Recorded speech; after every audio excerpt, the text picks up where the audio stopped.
Mato Grosso zerou a lista de cidades com risco muito alto de contágio pela Covid-19, mas especialistas alertam para os cuidados, até mesmo para evitar uma terceira onda.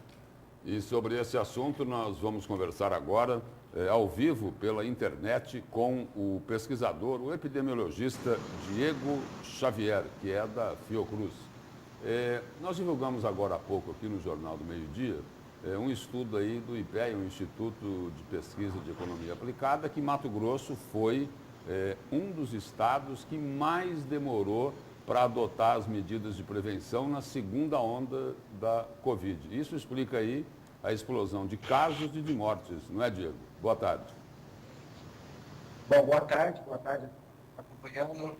De fato, sim, o Estado adotou um posicionamento negacionista no início da pandemia e acreditava-se muito que a doença não chegaria, principalmente em função das condições climáticas do Estado, da região, né? Então, quando a doença chegou, o Estado não havia se preparado e, posteriormente a isso, tentou encontrar soluções fáceis para o problema. Um exemplo disso é a distribuição pelo governo do Estado de kit Covid para os 141 municípios do Estado. E a gente, desde o início, tem apontado a ineficácia desse tipo de intervenção. O reflexo disso é que quando a gente olha os números do Estado do Mato Grosso, e em comparação com o Estado do Mato Grosso do Sul, que é seu vizinho, tem um componente populacional aproximadamente igual, a gente vê a grande diferença em número de óbitos que poderia ter sido evitado se esse posicionamento negacionista por parte dos gestores desse Estado não tivesse sido adotado desde o início. Pois é, quando se fala em terceira onda, claro, a população fica extremamente assustada, né? Até porque essa segunda onda foi muito mais violenta, pegando justamente as pessoas mais jovens. O que pode ser feito para evitar? A vacina, claro, seria a maior solução para evitar essa terceira onda? Bom, claro que a vacina é uma das principais alternativas que a gente tem, mas só a vacina não vai resolver o nosso problema. Se a gente for olhar para alguns países que conseguiram controlar essa pandemia, a maioria deles adotou um posicionamento alinhado com a ciência, né? Então, países da Ásia, a Nova Zelândia, o próprio Vietnã, que não é um país com grande estrutura econômica, conseguiu evitar o colapso do seu sistema de saúde, seguindo as recomendações que são dadas desde o início desse processo pandêmico. Então, por parte da população acreditar na gravidade da situação, hoje a gente vê no estado uma diminuição do número de casos e de óbitos, mas a gente ainda está num nível extremamente alto, mais do que o que a gente já viu em 2020, e parece que isso vai se naturalizando na população. As pessoas vão saindo de casa sem tomar cuidado, ocorre a flexibilização de setores comerciais que não são essenciais, como, por exemplo, bares com música ao vivo. Isso não é razoável. Não é razoável que, numa situação que a gente está, esteja se abrindo bares com música ao vivo. E a população vai abandonando, né, essas medidas prioritárias que a gente tem trazido, o uso de máscara principalmente, e evitar situações de risco como locais com aglomeração. Por parte do poder público, a gente tem abandonado o nosso programa de testagem, né, que de fato nunca existiu quando a gente olha para outros países. Todos os países que fazem um processo de relaxamento seguro, eles aumentam a testagem e a busca de contatos. O sistema de saúde precisa ser mais proativo, a gente não tem que ficar esperando a pessoa doente procurar um teste. A gente tem que identificar esse teste, identificar quem são as pessoas que tiveram contato com esse caso positivo e testá-las e isolando à medida que esses casos vão sendo apresentados. Senão a gente não interrompe a cadeia de transmissão. Então, retomar de qualquer jeito, e é isso que tem acontecido em boa parte do Brasil, coloca sim a gente em risco para ter uma segunda onda, mesmo vacinando. Porque se a gente for olhar para o Reino Unido, que também tinha uma situação extremamente grave, eles mesmo com um processo de vacinação acelerado, eles mantiveram um lockdown de fato por cerca de 3 meses. Claro que lá a política econômica ela foi acertada, o que não acontece aqui no Brasil. A gente vê grandes empresários tendo todos os benefícios apontados pelo Ministério da Economia no Brasil, enquanto os pequenos empresários sofrem.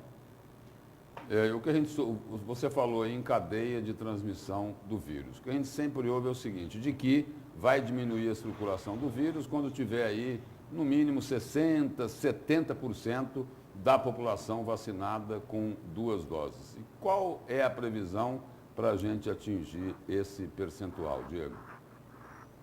Bom, cortou aqui um pouquinho, mas vou tentar responder.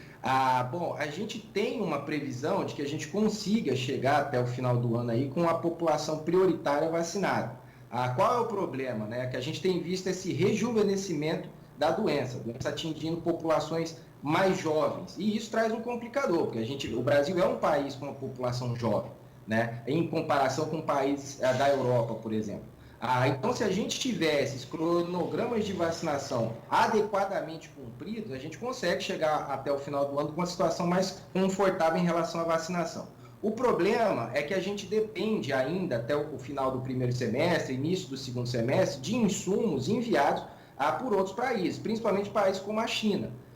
Então, fazer qualquer tipo de crítica sem fundamentação nenhuma só traz manifestação para a base de apoio eleitoral. Isso não ajuda em nada o processo que a gente tem que atravessar, né? Então, a gente precisa da ajuda desses outros países e se o Brasil continuar adotando esse posicionamento, né, de tentar culpar o outro país pelo qual a gente depende de insumos, infelizmente a gente pode sofrer algum tipo de represália desses países. Lembrando que outros países vizinhos da China também estão sofrendo. Se a gente for pegar a Índia, por exemplo, que é um importante parceiro comercial da China, a gente tem estimativas, apesar do dado divulgado de cerca de 4 mil óbitos por dia na Índia, a gente sabe que esse valor pode chegar a 25 mil óbitos, dado a deficiência que eles têm nos sistemas de informação.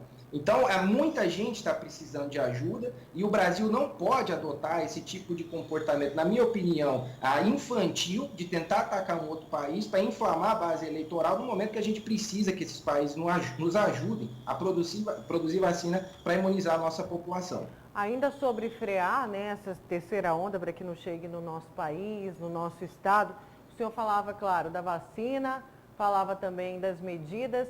E falando de tratamento, a forma hoje como se trata a Covid, ela era muito desconhecida, né? Inclusive algumas pesquisas apontam que ela é uma doença vascular, uma síndrome trombótica e não respiratória, como começou a ser tratada no início. O tratamento também, agora, com mais conhecimento sobre a doença, conta também para frear o número de mortes? O tratamento, principalmente em casos graves, é bom que se diga isso, não existe tratamento precoce para a Covid, não existe. Não existe um remédio, seja cloroquina, ivermectina, vitamina, isso não funciona. Todos os estudos, com um mínimo de rigor científico que já foram feitos, não apontam nenhuma evidência de solução para tratamento precoce ou caso leve para a Covid. Isso é um equívoco que explica a situação, principalmente do Mato Grosso, o volume alto de óbitos que está acontecendo aí. Se deve também a essa questão negacionista. Com relação principalmente a tratamentos graves, a ciência avançou, né? Desde de conduta terapêutica, né? De alguns medicamentos que levam a tratar esses sintomas inflamatórios e trombóticos que a doença apresenta, não é? Até o momento em que deve se fazer intubação ou não. Então, o tratamento a nível hospitalar tem avançado bastante, apesar de só há pouco mais de um ano que a gente tem essa doença circulando. Mas não existe um remédio que vai fazer com que a pessoa não pegue Covid. Não existe isso ainda. Talvez as novas vacinas, provavelmente segunda, terceira geração, podem trazer esse benefício. Isso também é importante se diga. A pessoa que está se vacinando, ela está evitando que o caso dela fique grave, que ela vá parar no hospital e eventualmente morra. É para isso que servem essas vacinas de primeira geração. Não impedem ainda que a pessoa transmita a doença. A gente ainda não tem estudos conclusivos que mostrem que uma pessoa vacinada não transmite mais a doença. Então, quem está se vacinando deve manter os mesmos cuidados, continuar utilizando máscara e evitar situações de risco como aglomerações. Porque senão uma pessoa vacinada pode sim transmitir a doença para outras pessoas e continuar essa cadeia de transmissão que a gente não consegue interromper. Se a gente sair de qualquer forma, as pessoas voltarem a circular sem cuidado nenhum, é inevitável que a gente tenha um aumento no número de casos e, consequentemente, outra onda epidêmica sem poder atender a população, refletindo num número de óbitos extremamente alto. Resumindo, o caminho é vacina, mas não pode brigar com a China. Pesquisador, obrigado pelas informações aqui no Jornal do Meio-Dia. Eu que agradeço. Boa tarde a todos. Obrigada.